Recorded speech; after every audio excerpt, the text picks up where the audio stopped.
Ay, dito. Ayos ay. May ano ulit. Hapon na po kayo masyado nakapunta. Oo, kasi nga, tawag niyan, namili pa kami ng mga materials nyo. Bibiyain sa tinapay, bibi. Tinapay daw. Tapos, hindi lang yan basta binili. Pinagpilian pa talaga Merienda yan. na po. Alam mo ba, isa ako sa mga nagsuggest kay Kuya Rab mo kung anong mga bibilhin dyan. Para maganda yung tsaka quality. Kasi marunong talaga ako mamili. Thank you. Ikaw nga, pinili ko, di ba? May quality.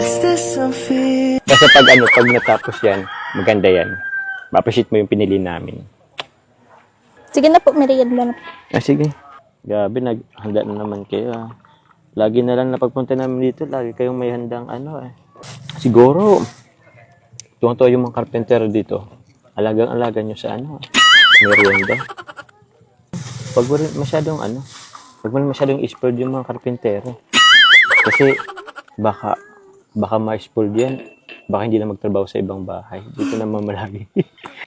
Tsaka, baka yung iba dyan may crush na sa'yo. Hindi na lang ako pumunta dito kaso, dapat pala, ko yan ng maya-maya. Tanong ko yan, kausapin ko yan.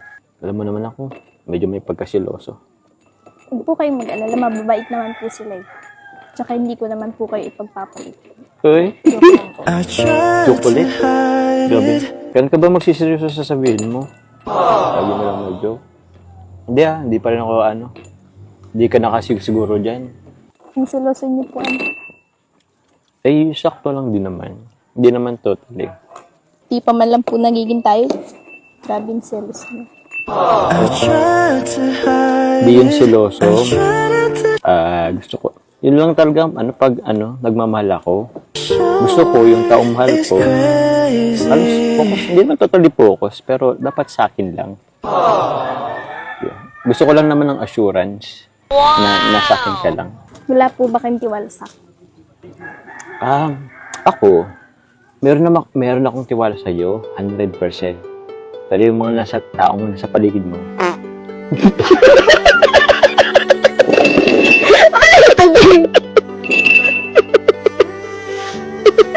Nag-abo ka?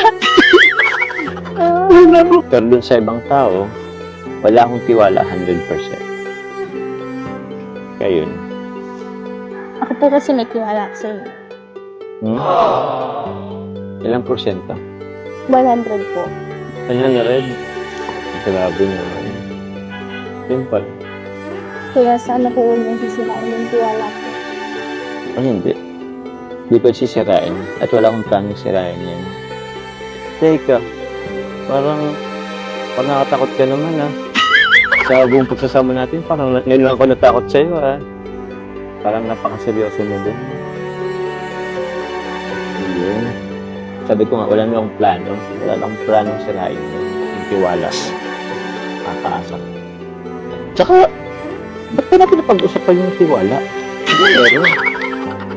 Wala pa naman tayo Hindi mo pa naman ako sinasagot Ikaw parang gusto mo rin ako Parang sa ngayon, tintinan mo pa yung assurance. Wow! Nag-assure ka, no? Parang hinanapan mo ko ng assurance na ikaw lang. Bakit nga iba pa po ba? Iba? Wala Ito nung ba may iba? Nagka-girlfriend ka na po ba? Tagal na yun. Huwag mo nang yan. Huwag mo nang ibalik yung mga panahon na yun. Kung naman, nakagulat naman yung mga tanong mo. Kasi di ka naman nagtatanong mga ganyan. May gusto ko bang itanong? Kailan pa po ba yung huli ng girl? Gusto mo talagang pag-usapan natin yung Pasko Huwag na kasi yun. Sabi niya yun Ano pa yun? Mga 2017 pa yun. Parang Bakit? Kahit matagal na ba? Nagsiselos ka pa doon? Hindi mo. Nagtatanong mo. Kaya mo na yun. Mga isipin mo. Huwag mo nang ibalik mga nakaraan. Tanong mo, nakagulat yung mga tanong mo. Nakatakot talaga magtanong ngayon. Ikaw nga, ayokong tanungin ka. Kasi ayokong masaktan. Sige, may tanong tuloy ako sa'yo. Ikaw ba, nagka-boyfriend ka na ba?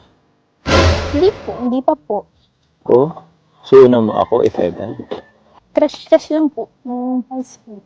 Pero hanggang doon lang yan. Sure ka? So, ako nga yung una mo. Bakit tayo na po ba? Kayo na ba? Tsaka, ba't ba ako tinatanong mo ng personal question, ng mga past ko? Kasi po gusto ko kayo mas makilala. Okay. Pwede mo akong kilalan, pero wag na yung past na mga ganun. Pwede mo akong tanong yung mga, halimbawa, what is my favorite food? Ganun. Mga, anong favorite kong color? Yun lang.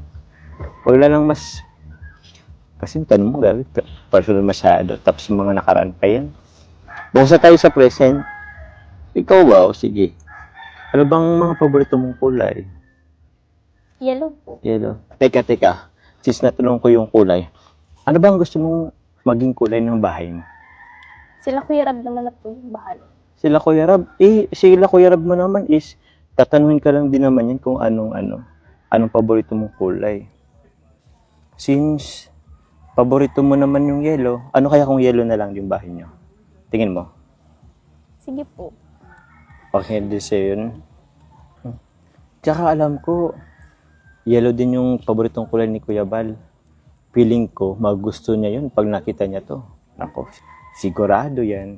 So, sure na yan ha? Yellow na yan. Official na yan. Opo. Okay, goods. Ikaw po ba, may iba ka po bang nililigawan? Grabe talaga mga tanungan mo sa akin ha. Ako nga, napakasimple at basic lang ng tanong ko sa'yo. Color lang. Tapos yan, tatanong mo sa akin. Tingin mo ba may nililigaw na akong iba? Sige, ikaw nga magsagot. Kasi po yung iba, di ba? May ganun po. Sabay-sabay sila nililigawan. Yung iba yun. Iban mo ako sa kanila. Ako, siyempre, ikaw lang. Hirap naman ang tanong mo. Although, madali lang naman to yun kasi ikaw lang naman talaga. Pero grabe naman yung tanong mo talaga. Para tuloy, ayoko na magtanong. Kasi yung mga tanong mo sa akin pabalik, ang hirap. Huwag na tayo magtanong. Ngayon ko lang naman po sa inyo natanong. Right, na. Huwag mo nang ulitin magtanong ng ganyan. Kasi baka yan pa ang pagmulan ng pag-awal natin si Ted. Mahilig ka bang mag-ganon? Yung tipong uungkatin pa yung mga past? Hindi naman. Natanong ko lang. Ako kasi, hindi ako ganun eh. Yung tipong kailang pambalikan o ulungkatin yung past. Ako moron kasi ako sa sa present. Kasi yun yung importante din naman kasi para sa akin. So, yung anong present, in-enjoy ko kung anong meron akong sa ngayon. Enjoy lang natin. Kasi yung past, ganyan talaga yun. Natuto tayo sa mga nakaraan. Kaya, meron tayong view ngayon na present. Kaya yun na lang din ang nan.